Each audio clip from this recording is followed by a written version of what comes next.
A sustentabilidade na pecuária vai além da proteção aos recursos naturais. Passou a ser uma exigência dos consumidores, principalmente no exterior. E para não comprometer as exportações de carne, grandes frigoríficos aderiram à moratória da carne. A produção de carnes é a segunda maior atividade rural no Brasil. Representa 20% do total, atrás apenas do cultivo da soja no país, que responde por 25% do agronegócio mundial. Para atender ao consumo cada vez maior de carne por parte dos brasileiros e também no exterior, os pecuaristas estenderam a criação. Muitos avançaram em áreas de reserva ambiental para ter espaço para o gado.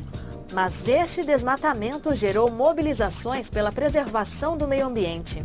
Em 2009, Greenpeace liderou um movimento que deu origem à moratória da carne no país. Supermercados e grandes frigoríficos passaram a vetar a compra da carne bovina de criadores de áreas ilegais na região amazônica. Os governos dos estados do Pará e Mato Grosso aderiram à moratória da carne. Desta forma, além de evitar um maior desmatamento na região amazônica, os grandes frigoríficos exportadores de carne passaram a atender às exigências dos consumidores de outros países. Professor Celso Grise, qual o resultado prático até agora da moratória da carne? Bom, é muito fácil observar neste quadro, Luciane. Veja que a partir de 2004, nós temos uma queda acentuada do desflorestamento no Brasil. A área desflorestada passa a sofrer uma redução imensa. Nesse sentido, é também de se questionar, em relação a este código em discussão, quais são as grandes questões que estão envolvendo a fixação das áreas de preservação permanente e a área de reserva legal. Então, Grise, a resposta ela exige uma certa complexidade, porque nós estamos envolvendo vários assuntos. Primeiro, a questão da moratória da carne, evidentemente que o mercado demandou essas medidas. Quer dizer, quando não se aprende pelo amor, vai se aprender pela dor. Então, o pecuarista percebeu que ele ia ter prejuízos imensos se ele não se adequasse. Então, a moratória da carne veio contemplar a questão como uma externalidade da preservação ambiental, porque senão o gado rastreado ele não seria consumido, não seria adquirido, principalmente na Europa. Mas a questão que envolve a Amazônia não está ligada só à questão da moratória da carne, até porque quem precedeu as moratórias foi a soja.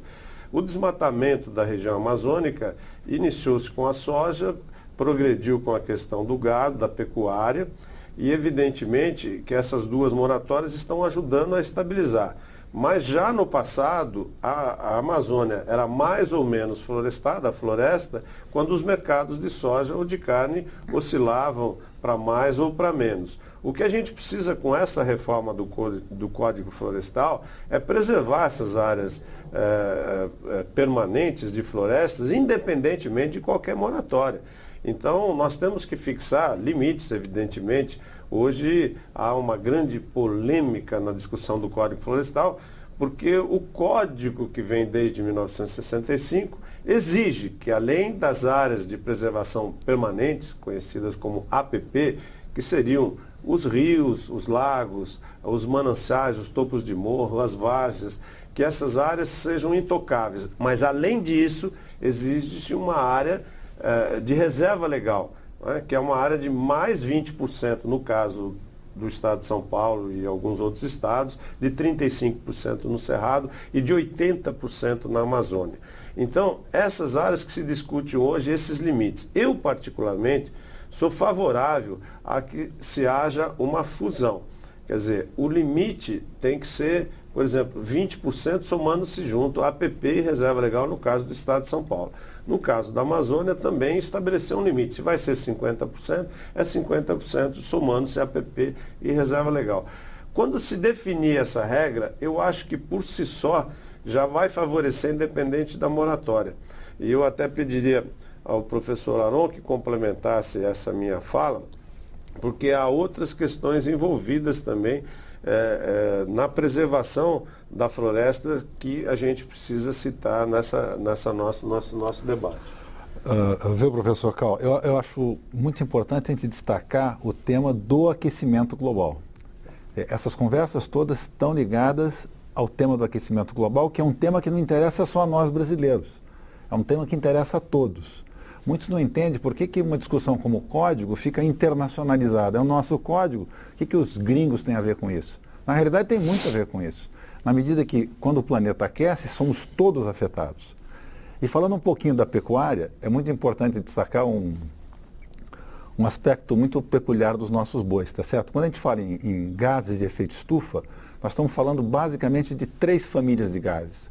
O CO2, né, o dióxido de carbono, o metano, e aqueles que lembram, todo mundo estudou isso lá atrás no ginásio, o tal do CH4, e os óxidos os NOx, os óxidos nitrosos. E tem mais outros gases aí de nome complicado, mas de volume menor. Os queridos bois e suas esposas, vacas, tá certo? Eles têm o costume de regurgitar e dar pum, tá certo? E nós estamos falando de 205 milhões de cabeças, tá certo? Então a emissão de metano é enorme.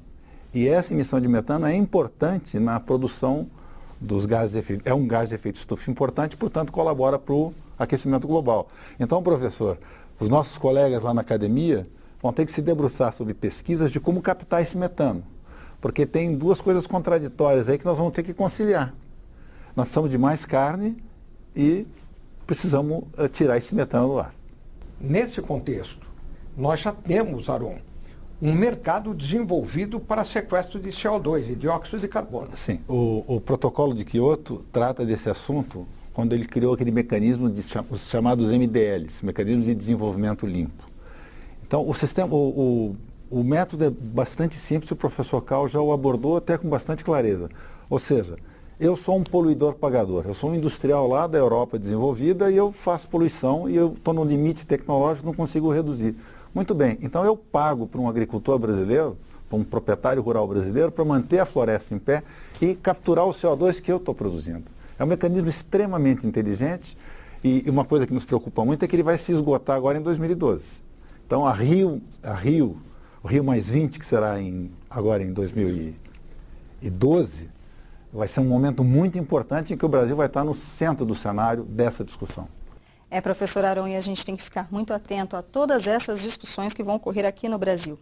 O Cifras e Safras fica por aqui. Agradecemos a presença dos nossos convidados de hoje, o senhor Aron Zilberman, professor da FIA, Fundação Instituto de Administração, aqui em São Paulo, e também o senhor Cal Machado, consultor ambiental. Se você quiser participar do nosso programa com sugestões, dúvidas ou críticas, entre no nosso site, que é o www.cifrasesafras.com.br. Lembrando que no site, o Cifras e Safras é escrito com a letra E.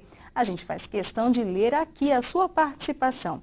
Tudo de bom para você, muita energia, muita sorte. Até o próximo Cifras e Safras. Tchau!